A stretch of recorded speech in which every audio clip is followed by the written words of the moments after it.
मैं कल अपनी पुरानी सोसाइटी में गया था। वहां मैं जब भी जाता हूँ मेरी कोशिश होती है कि अधिक से अधिक लोगों से मेल मुलाकात हो जाए। जब अपनी पुरानी सोसाइटी में पहुंचकर गार्ड से बात कर रहा था कि तभी मोटरसाइकिल पर एक आदमी आया और उसने मुझे झुककर प्रणाम किया। भैया प्रणाम।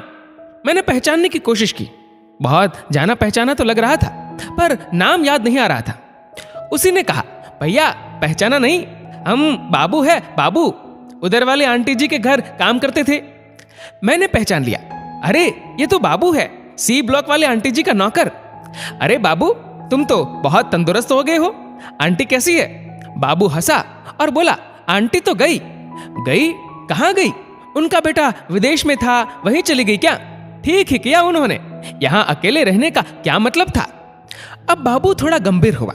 उसने हंसी रोककर कहा, भैया आंटी जी भगवान जी के पास चली गई। भगवान जी के पास? ओ कब? बाबू ने धीरे से कहा, 2 महीने हो गए। क्या हुआ था आंटी को? कुछ नहीं, बुढ़ापा ही बीमारी थी। उनका बेटा भी बहुत दिनों से नहीं आया था। उसे याद करती थी, पर अपना घर छोड़कर वहां नहीं गई। कहती थी कि यहां से चली जाऊंगी तो कोई मकान पर कब्जा कर लेगा। बहुत मेहनत से यह मकान बना है। हाँ वो तो पता ही है, तुमने खूब सेवा की। अब तो वो चली गई, अब तुम क्या करोगे? अब बाबू फिर हंसा। मैं क्या करूंगा भैया, पहले अकेला था, अब गांव से फैमिली को ले आया हूं।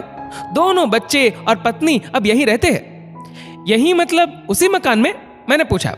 जी भैया, आंटी के जाने के बाद उनका बेटा आया था, 1 हफ्ता रुक कर चला गया। मुझसे कह गए हैं कि घर देखते रहना। 4 कमरे का इतना बड़ा फ्लैट है, मैं अकेला कैसे देखता? भैया ने कहा कि तुम यहीं रहकर घर की देखभाल करते रहो। वो वहां से पैसे भी भेजने लगे हैं, और सबसे बड़ी बात यह है कि मेरे बच्चों को यहीं स्कूल में एडमिशन मिल गया है। अब आराम से हूं, कुछ काम बाहर भी कर लेता हूं। भैया सारा सामान भी छोड़ गए हैं। मैं हैरान था। बाबू पहले साइकिल से चलता था, आंटी थी तो उनकी देखभाल करता था, पर अब जब आंटी चली गई तो वो 4 कमरे के मकान में आराम से रह रहा है। आंटी अपने बेटे के पास नहीं गई कि कहीं कोई मकान पर कब्जा न कर ले। बेटा मकान नौकर को दे गया है, ये सोचकर कि वो रहेगा तो मकान बचा रहेगा।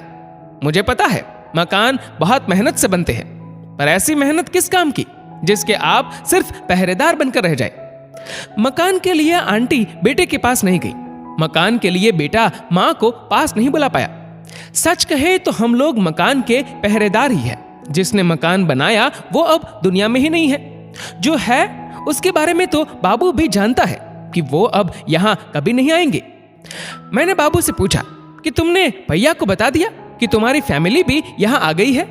इसमें बताने वाली क्या बात है भैया, वो अब कौन सा यहां आने वाले हैं, और मैं अकेला यहां क्या करता? जब आएंगे तो देखेंगे, पर जब मां थी तो आए नहीं, उनके बाद क्या आना? मकान की चिंता है तो वो मैं कहीं लेकर जा नहीं रहा, मैं तो देखभाल ही कर रहा हूं। बाबू फिर हंसा। बाबू से मैंने हाथ मिलाया। मैं समझ गया था कि बाबू अब नौकर नहीं रहा, वो मकान मालिक हो गया है। हंसते हंसते मैंने बाबू से कहा, भाई जिसने ये बात कही है कि मूर्ख आदमी मकान बनवाता है, बुद्धिमान आदमी उसमें रहता है, उसे जिंदगी का कितना गहरा तजुर्बा रहा होगा। वापस अपने घर लौटते हुए मेरे कानों में बाबू की हंसी गूंज रही थी। मैं मकान लेकर कहीं जाऊंगा थोड़ी ही, मैं तो देखभाल ही कर रहा हूं। मैं सोच रहा था मकान लेकर कौन जाता है, सब देखभाल ही तो करते हैं। दोस्तों इस वीडियो को लेकर आपकी क्या राय है, नीचे कमेंट करके जरूर बताएगा।